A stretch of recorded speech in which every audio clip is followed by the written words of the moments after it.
They have to win. There is no other option for them tonight. They don't have the what happened to Argentina, who have been given a second chance. But Germany have to win against Sweden because Mexico have got 6 points. So more or less they are through.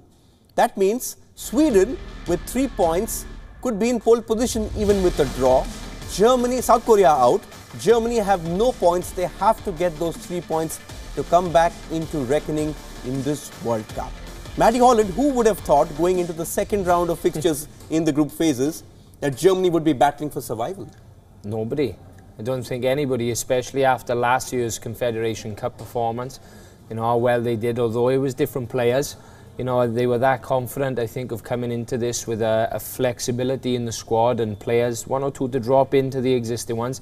I don't think anybody expected it. Yes, and what we can tell you right now is we've got the lineups which have come in, and Germany have made 4 changes. Yes, 4 changes. We'll have those lineups on our screen at the moment. There they are. Manuel starts in goal. Kimmich starts. Rudiger comes in for Hummels, who is injured. Hector comes in.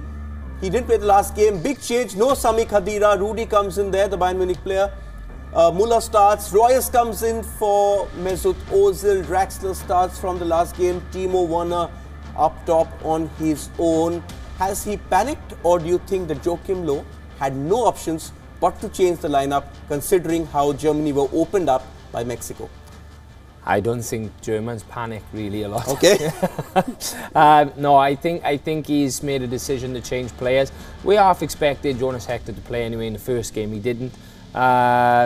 You know, Sebastian Rudy is an interesting choice. I would have personally gone with Gundogan, but looking at Jupp Heynckes, his former coach at Bayern before Ancelotti, he liked Rudy a lot. He gave him a lot of good positive comments about his quality on the ball and his vision. So it'll be interesting to see how he does alongside Toni Kroos.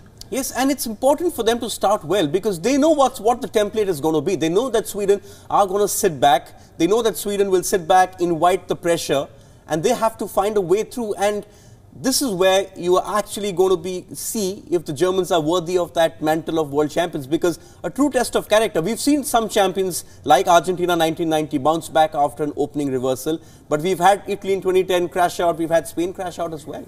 Yeah, the game is going to be certainly very, very tight. I would like to think, and I feel that Germany will win, but I won't be overly surprised if it's a draw.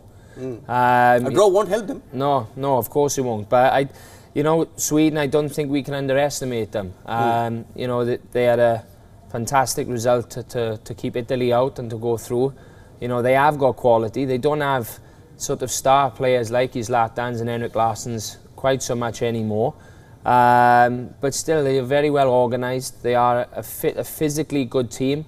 I mean, I was at a conference a few months back with the head of conditioning, Paul Balsam, who's actually at Leicester City also, and I listened to him about this qualification. It was very interesting, so I think it'd be tough for Germany also. Germany are known to be ruthless, they're known to be efficient. Jogi Löw, when he came on, added flair, but importantly, the communication was missing. Do you think with the changes he's made now, that area will be addressed, that the central defenders will not be left exposed in 2 versus 2 situations? Well, you know, at this level, it's obviously important that communication aspect is there, but also what's really important is the non-verbal communication, the football intelligence and the understanding. Now, that's usually very, very good with Germany.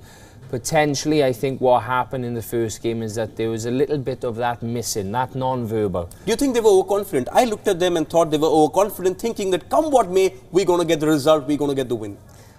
Yeah, I can't argue with that. You know, they are that good individually and as a unit, and have been very successful the past few years. You know, especially winning the tournament last time out. You know, I think they went into the game thinking they can play and it will come in the end. But of course, you know, Mexico threw a shock to all of us. What do they do today? Show it to us on our board. Do they look at the game which Brazil have had against the last one against Costa Rica, knowing that the team are going to sit back? So that means a lot of patience required, a lot of patience and the ability to just wait for their moment. Because we saw with Brazil, good teams find a way of going through. Well, looking at Sweden here on the right-hand side, they're going to play a 4-4-2. I'm not saying that they'll defend very, very deep, but I do think they'll have more or less 10 men plus the goalkeeper behind the ball as much as they can to keep compact. If, for example, I've highlighted here Krush and Rudy, if they play between each other in front of the forwards, they're going to have a problem.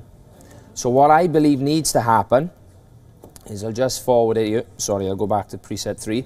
What needs to happen is that actually the back 4 of Germany, they are the guys that need to be playing with the ball. And Krush and Rudy need to be behind the forwards to be able to suck out the Swedish midfield.